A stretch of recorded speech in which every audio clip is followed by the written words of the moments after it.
ಒಂದು ಸಾಸಿವೆ ಕಾಳಿನಷ್ಟು ಸಂಶಯ ಇಲ್ಲ, ಮೂರನೇ ಬಾರಿಗೆ ನರೇಂದ್ರ ಮೋದಿ ಅವರು ಹ್ಯಾಟ್ರಿಕ್ ಪ್ರಧಾನಮಂತ್ರಿ ಆಗ್ತಾರೆ.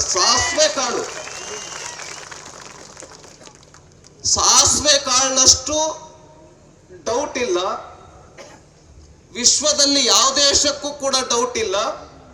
ಆ ರೀತಿ ಪ್ರಪ್ರಥಮ ಬಾರಿಗೆ ದೇಶದಲ್ಲಿ ರಿಸಲ್ಟ್ ಬರೋದಕ್ಕಿಂತ ಮುಂಚೆನೆ ಜನ ಮಾತಾಡ್ತಾ ಇದ್ದಾರೆ ಮತ್ತೊಂದು ಸರಿ ನರೇಂದ್ರ ಮೋದಿ ಪ್ರೈಮ್ ಮಿನಿಸ್ಟರ್ ಆಗ್ತಾರೆ ಅಂತ ಹೇಳಿ.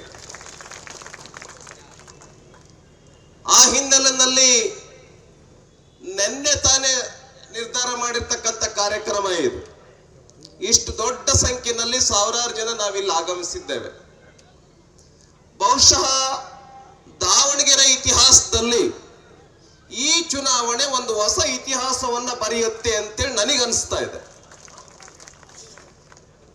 ಬಹುಶಃ ಹಿಂದೆಂದೂ ನಮ್ಮ ಸಿದ್ದೇಶಣ್ಣ ಅವ್ರ ತಂದೆಯವರಾಗಿರ್ತಕ್ಕಂಥ ಮಾನ್ಯ ಶ್ರೀ ಮಲ್ಲಿಕಾರ್ಜುನಪ್ಪನವರು ಮತ್ತೆ ಸಿದ್ದೇಶಣ್ಣವರು ಅವರೆಲ್ಲ ರೆಕಾರ್ಡ್ ಅನ್ನ ಹಿಂದೆ ಹಾಕಿ ಬಹಳ ದೊಡ್ಡ ಅಂತರದಿಂದ ಗೆಲ್ತಕ್ಕಂಥ ಅಭ್ಯರ್ಥಿ ನಮ್ಮ ಶ್ರೀಮತಿ ಗಾಯತ್ರಿ ಸಿದ್ದೇಶ್ವರ್ ಅವರು ಆಗ್ತಾರೆ. ಎಲ್ಲ ರೆಕಾರ್ಡ್ಸ್, ಹಿಂದಿನ ಎಲ್ಲ ರೆಕಾರ್ಡ್ಗಳನ್ನ.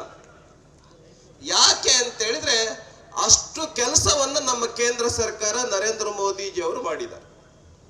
ಈಗ ಉದಾಹರಣೆಗೆ ಬಹಳ ಚೆನ್ನಾಗಿ ಅನಿಸುತ್ತೆ, ದಾವಣಗೆರೆನಲ್ಲಿ ರಸ್ತೆನಲ್ಲಿ ಓಡಾಡಬೇಕು ಅಂದ್ರೆ ರಾತ್ರಿ ಆಮೇಲೆ ಬೆಳಿಗ್ಗೆ ಹಗಲು ಎಲ್ಲ ರಸ್ತೆಗಳು ಎಲ್ಲ ಯಾರು ಮಾಡಿರ್ತಕ್ಕಂಥದ್ದು?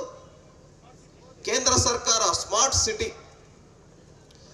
ನೀವು ಬರೀ ಸ್ಮಾರ್ಟ್ ಸಿಟಿ ಮಾಡ್ತೀರಪ್ಪ, ಹಳ್ಳಿಗೆ ಮಾಡಲ್ಲ ಅಂತ ಹೇಳಿ ಅನೇಕರು ಟೀಕೆ ಮಾಡ್ತಾ ಇದ್ರು ನಮ್ಮ ಪತ್ರಿಕೆಗಳಲ್ಲಿ, ಟಿವಿಗಳಲ್ಲಿ.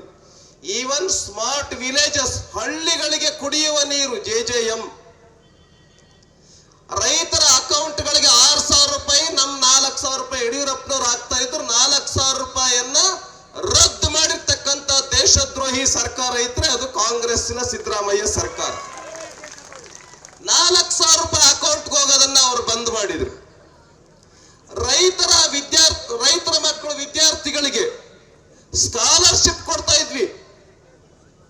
ಎಷ್ಟು ಸಾವಿರ ರೂಪಾಯಿಂದ ಅಂದ್ರೆ 6,000 ರೂಪಾಯಿಂದ 18,000 ರೂಪಾಯಿವರೆಗೆ ಎಂಜಿನಿಯರಿಂಗ್ ಮೆಡಿಕಲ್ ವಿದ್ಯಾರ್ಥಿಗಳಿಗೆ 18,000 ರೂಪಾಯಿ ಸ್ಕಾಲರ್ಶಿಪ್ ಬರ್ತಾ ಇತ್ತು.